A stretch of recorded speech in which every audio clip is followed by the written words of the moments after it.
जय महाराष्ट्र मित्रांनो, मी मराठी 45 या चॅनलवरती आपल्या सर्वांचे स्वागत आहे. आजच्या व्हिडिओमध्ये आपण दिव्यांगांसाठी एक महत्त्वपूर्ण शासन निर्णय घेण्यात आलेला आहे.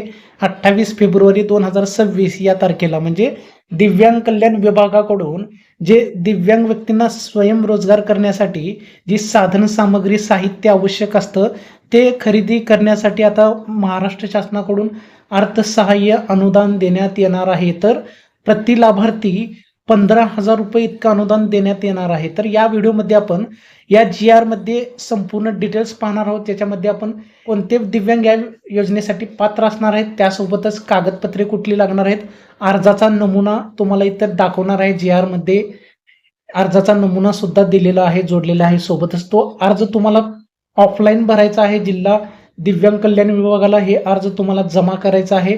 तर या अर्जाचा नमुना कसा आहे, कसं भरायचा अर्ज ते सुद्धा तुम्हाला या व्हिडिओत सांगणार आहे.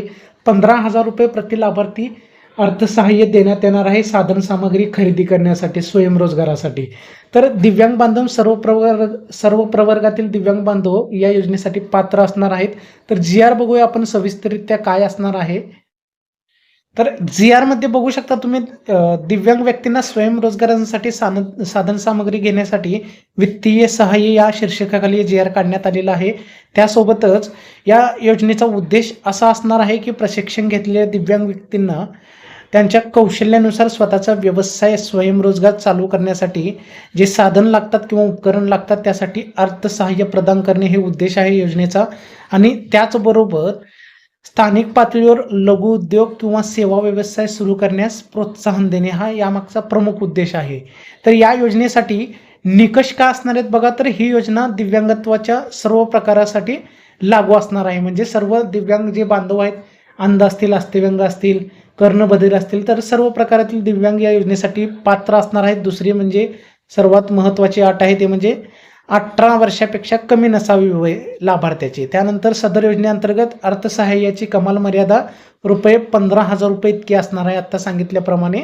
त्यासोबतच शासकीय प्रशिक्षण संस्था, शासनमान्य प्रशिक्षण संस्था किंवा दिव्यांग कौशल्य व उद्योजकता विकास केंद्रातून प्रशिक्षण घेतलेला दिव्यांग प्रशिक्षणार्थी या योजनेस पात्र असणार आहे. प्रशिक्षित दिव्यांग महिलांना प्राधान्य दिले जाणार आहे, लक्षात घ्या. त्यासोबतच लाभार्थ्यास मंजूर केलेले आर्थिक सहाय्य त्याने प्रशिक्षण घेतलेल्या व्यवसायासाठी लागणाऱ्या साहित्यासाठीच खर्च करावा लागणार आहे, एवढं लक्षात घ्या.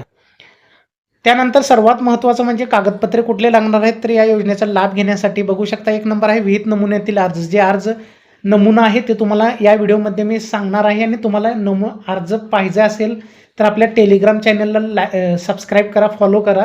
तिथं तुम्हाला या अर्जाचा नमुना PDF स्वरूपात मिळेल. त्यासोबतच व्हॉट्सअपच्या चॅनलला सुद्धा हे PDF मी पाठवणार आहे. तुम्हाला तिथं सुद्धा अर्ज डाउनलोड करून जवळच्या महासेवा केंद्रात जाऊन प्रिंट काढून ते भरून घ्यायचं आहे.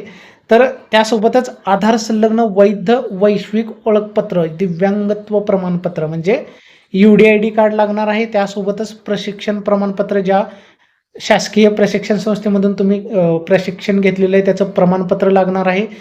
डोमासाईल सर्टिफिकेट लागणार आहे, तुम्ही महाराष्ट्र राज्याचे आहे त्याचं प्रूफ म्हणून.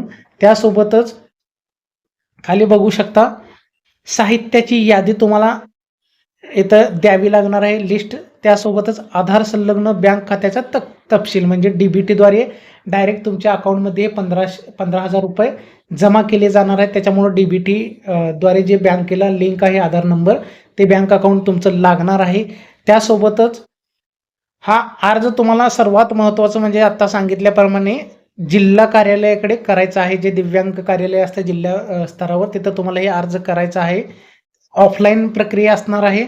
आणि तुम्हाला सर्वात महत्त्वाचं सांगतो, एक मुद्दा त्यांनी मेन्शन केलेला आहे GR मध्ये. लाभार्थ्याने ज्या प्रयोजनासाठी, जे व्यवसाय चालू करण्यासाठी तुम्ही आर्थिक सहाय्य घेतलेलं आहे दिव्यांगांनी, तर तो व्यवसाय सुरू न केल्यास अर्थसहाय्य मिळाल्यानंतर तुमचं आर्थिक सहाय्याची वसुली करण्यात येणार आहे जिल्हा कार्यालयाकडून, एवढं लक्षात घ्या. म्हणजे तुम्ही ज्या बिझनेस किंवा व्यवसाय सुरू करण्यासाठी अर्थसहाय्य घेणार आहात 15,000 रुपये, त्याच्यासाठी त्यांच्याकडून तपासणी सुद्धा केली जाणार आहे.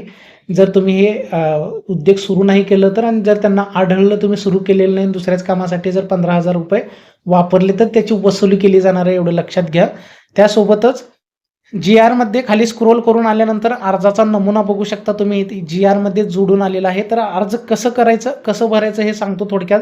तुम्हाला त्याच पद्धतीनं अर्ज भरायचा आहे, लक्षात घ्या.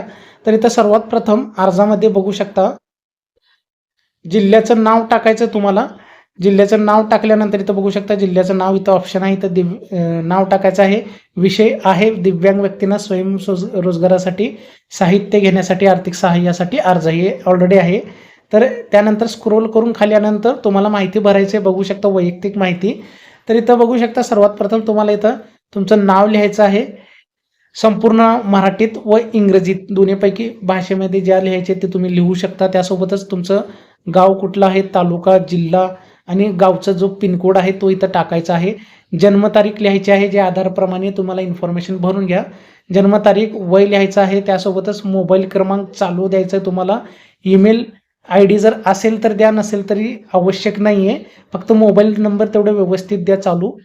त्यासोबतच खाली स्क्रोल करून आल्यानंतर बघू शकता लिंग निवडायचं आहे, पुरुष, महिला, इतर सर्वांना ही योजना लागू आहे. त्यासोबतच वैवाहिक स्थिती तुम्हाला विवाहित, अविवाहित, घटस्फोटित असाल तर इथं ऑप्शन ज्या प्रकारे आहे त्याच्यावरती टिक करायचं, राईट. दिव्यांगत्वाचा प्रकार म्हणजे आता सांगितल्याप्रमाणे अस्थिव्यंग, कर्णबधिर, अंध यापैकी किंवा इतर कोणते प्रकार असेल तुमचा इतर प्रकार लिहून घ्यायचा आहे. टक्केवारी लिहायची आहे, दिव्यांगाचे किती आहे, 40+. त्यासोबतच दिव्यांगत्वाचा प्रमाणपत्र क्रमांक म्हणजे तुमचं डिसॅबिलिटी सर्टिफिकेशन नंबर इथं टाकून घ्यायचा आहे, जे MH पासून सुरू होतं. आणि त्यासोबतच आधार क्रमांक टाकायचा आहे तुम्हाला. आधारची इन्फॉर्मेशन भरल्यानंतर तुम्हाला इथे शैक्षणिक पात्रता भरायची आहे, म्हणजे कितवी शिक्षण झालेलं आहे हे भरायचं आहे. त्यानंतर व्यावसायिक कौशल्य प्रशिक्षण घेतल्याचा इथं तपशील भरायचा आहे. जर अनुभव असेल रोजगार केलेला तर तिथे टाकायचं आहे, तसं कंपल्सरी नाही आहे. आणि खाली जो तिसरा मुद्दा आहे प्रस्तावित व्यवसाय माहिती, याच्यामध्ये तुम्ही कुठल्या व्यवसायासाठी हे 15,000 रुपये घेणार आहात शासनाकडून अर्थसहाय्य, त्याची इथं संपूर्ण डिटेल्स तुम्हाला भरायची आहे या कॉलममध्ये. तर याच्यामध्ये प्रस्तावित व्यवसायाचे नाव टाकायचं, तुम्ही कशासाठी घेणार आहात ते. आणि त्यासोबतच व्यवसायाचे स्वरूप, उदाहरणार्थ किराणा दुकान, हस्तकला, शिवणकाम, संगणक सेवा, कुठलं टाकणार त्याचं नाव इथे लिहायचं आहे. आणि व्यवसाय सुरू करण्यासाठी अंदाजे खर्च किती येतो त्याची इन्फॉर्मेशन द्या, अंदाजित एस्टिमेट दिले तरी चालतं.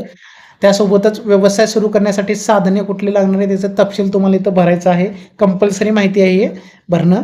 व्यवसाय सुरू करण्याचं ठिकाण तुम्हाला लिहायचं आहे, जागा स्वतःची आहे का भाड्याने हे सुद्धा मेन्शन करायचं आहे. त्यानंतर आता कागदपत्रे बघा कुठली लागणार आहेत. कागदपत्रे हे कंपल्सरी तुम्हाला जोडायचे आहेत अर्जासोबत. जिल्हा कार्यालयाकडे जेव्हा तुम्ही अर्ज कराल, जिल्ह्याला जाऊनच करायचं तुम्हाला अर्ज. तर इथं तुम्हाला UDID कार्ड लागणार आहे, आधार कार्ड लागणार आहे, रहिवासी दाखला म्हणजे डोमासाईल लागणार आहे. त्यासोबतच तुम्ही बघू शकता प्रशिक्षण प्रमाणपत्र लागणार आहे, पासपोर्ट आकाराचे 2 फोटो लागणार आहेत, टूलकिट खरेदी केल्याचा पुरावा लागणार आहे, म्हणजे पावती दिलं तरी चालणार आहे. आणि आधार संलग्न बँक खात्याचा तपशील, DBT द्वारे तुमच्या अकाउंटमध्ये रक्कम जमा करण्यासाठी हे DBT अकाउंट तुम्हाला द्यायचं आहे बँकेचं. त्यानंतर हे डॉक्युमेंट कंपल्सरी आहेत, तुम्हाला लागणारच आहेत. छायांकित प्रती संलग्न कराव्यात, म्हणजे या जेवढे डॉक्युमेंट सांगितलेले आहेत 7 तुम्हाला त्याचे सगळ्यांचे झेरॉक्स काढायचे आहेत, कारण तिथं झेरॉक्स लागणार आहेत. त्यासोबतच खाली अर्जदाराची घोषणा म्हणजे हमीपत्र देण्यात आलेलं आहे, इथं तुम्ही बघू शकता, हे तुम्हाला भरून घ्यायचं आहे. आणि इथं मी खाली सही करणारी अर्जदार खात्रीपूर्वक जाहीर करतो की वरील सर्व माहिती खरी आहे, कोणतीही चुकीची माहिती दिल्यास मिळालेले सहाय्य शासनात परत करण्यास मी बांधील राहील. हे तुम्हाला हमीपत्र द्यायचं आहे, ठिकाण लिहायचं आहे, तुमचं दिनांक लिहायचा आहे आणि तुमची इथं अर्जदाराची सही, जर सही येत नसेल तर अंगठ्याचा ठसा सुद्धा चालणार आहे. आणि खालची जी माहिती आहे ती फक्त कार्यालयासाठी, ते तुमच्यासाठी नाही. इथपर्यंत तुम्हाला तुमचं फॉर्म भरून घ्यायचा आहे व्यवस्थित. मी जी माहिती सांगितलेली आहे त्याप्रमाणेच तुम्हाला फॉर्म भरून घ्यायचा आहे. याची PDF तुम्हाला टेलिग्राम चॅनलला, त्यासोबतच व्हॉट्सअप चॅनलला सुद्धा मिळणार आहे. आपल्या टेलिग्राम चॅनलला फॉलो करून ठेवा, त्यासोबतच व्हॉट्सअप चॅनलला सुद्धा फॉलो करून ठेवा, तुम्हाला अपडेटेड माहिती मिळत जाते तिथं सुद्धा, ज्याची लिंक तुम्हाला डिस्क्रिप्शनमध्ये मिळणार आहे चॅनलची. तर अशा प्रकारे दिव्यांग व्यक्तींना अर्थसहाय्य देण्यात येणार आहे 15,000 रुपये शासनाकडून. तर जिल्हा कार्यालयात तुम्हाला दिव्यांग विभागात जाऊन हे अर्ज जमा करायचा आहे, सांगितलेले डॉक्युमेंट सोबत घेऊन जावा आणि तिथं हे अर्ज भरून या. तुमची निवड तिथं जिल्हा कार्यालयाकडून केली जाणार आहे तपासणी करून, आणि लवकरच तुमच्या DBT द्वारे तुमच्या खात्यामध्ये 15,000 रुपये जमा केले जाणार आहेत. जर माहिती आवडली असेल तर चॅनलला लाईक आणि सबस्क्राईब करा. धन्यवाद.